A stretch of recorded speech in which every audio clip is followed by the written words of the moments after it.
Welcome to our channel. Today we how to authenticate with Stripe mobile apps and connected accounts, detailed guide step by step clearly.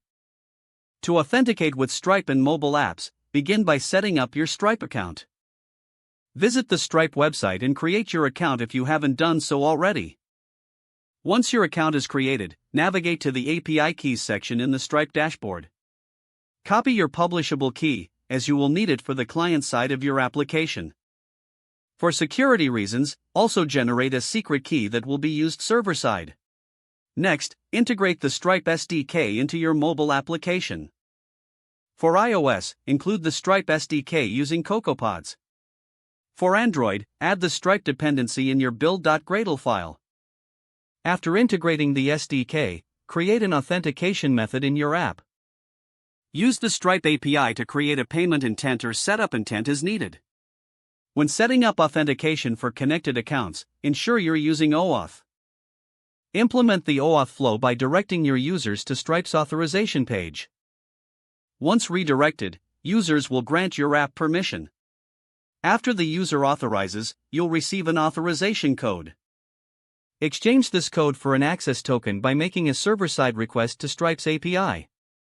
Store the access token securely on your server for future transactions. To confirm the user's connected account is authenticated, validate the access token by making a request to Stripe. Now you can perform actions on behalf of the connected account using the access token.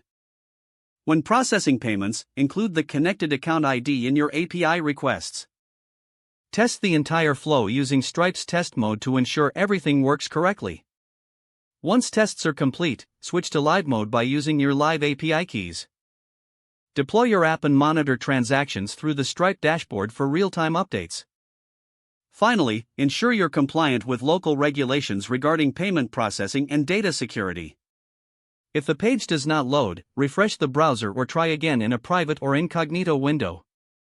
Make sure you are using the correct email address, then retype it carefully to avoid small typos. If your password is not accepted, use the reset option and create a new strong password you can remember. Check your spam folder for verification or security emails, then complete any requested confirmation steps. Enable two-factor authentication if available to improve account security and reduce unauthorized access risk. Don't forget to like this video and subscribe to our channel for more step-by-step tech guides.